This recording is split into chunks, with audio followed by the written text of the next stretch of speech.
Be fun. Yeah. Rasmus Anderson for the Calgary's listeners. Yeah, really in the same boat with Robertson and Nakash in Colorado, where it's like, okay, what are you willing to pay on a long-term deal? And if it's not there, then you got to move him.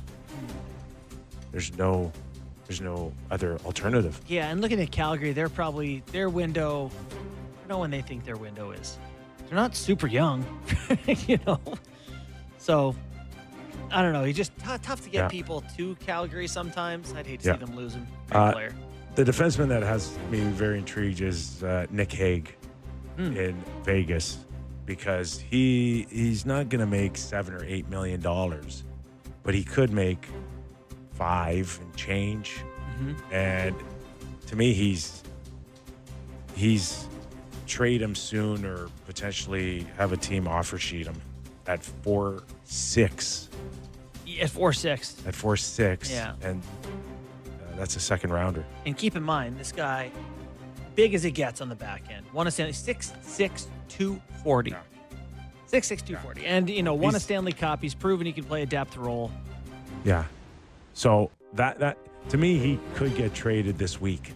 Oh, you think so? Yeah. I don't know. Vegas doesn't appear that they want to pay him around $5 million, even with maybe even the Pietrangelo situation. I don't think that they're interested in getting him done on a long-term deal. Hockey Hall of Fame? Yeah, give us some names. All right, the Hockey Hall of Fame class of 2025. The player category, Duncan Keith, Zdeno Chara, Alexander McGillney, and Joe Thornton. This is really good sports talk radio. Agree. Great picks. Good job. There's a couple things to say. The Alexander McGillney one was, I think, overdue to some of us, because this is the Hockey Hall of Fame, not the NHL Hall of Fame. There's a lot of resistance for him getting in, but I mean, this guy, the way he came to the NHL. On what?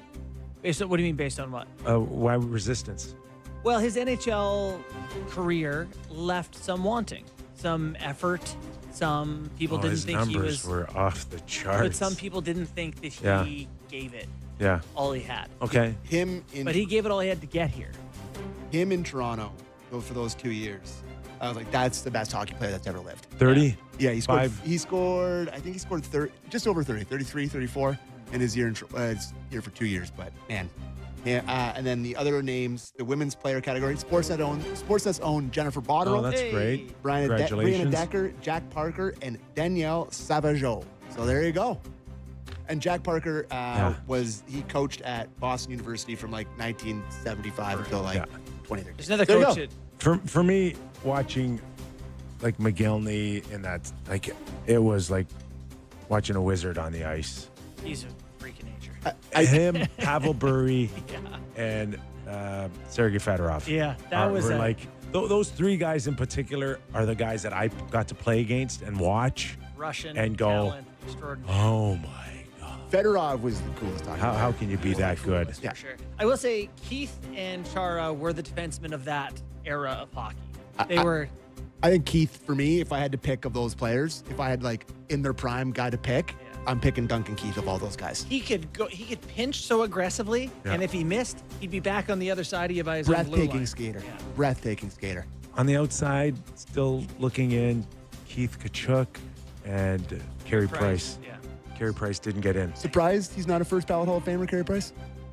I don't know. No cups. But yeah, probably. Yeah, he'll get it. David. Yeah. Gazillion gold medals. Yeah, but I thought he would be a trophy. first ballot. All right. It's getting harder and harder, though. I'll tell you what.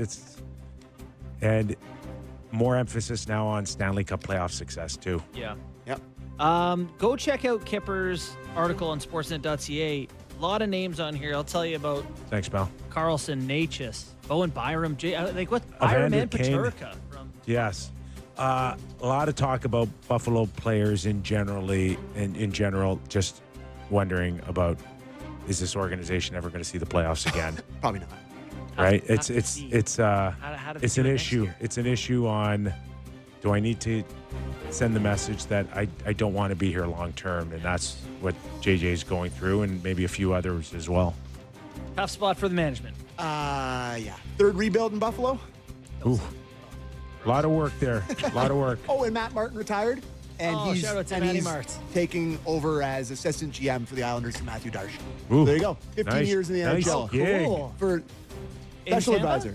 In In the island. the island. Matthew Darsh is now the general manager of the Right, New he's York Islanders. said taking over for. No, Okay. I said he's taking over as Gotcha. assistant general. He's in summer mode already, Sammy. What are you guys talking You know, about? he I golfed was worded today in fine. 104-degree No, weather. It was fine. How do Okay. you know, Maddie? There you go. All right. Thanks for watching.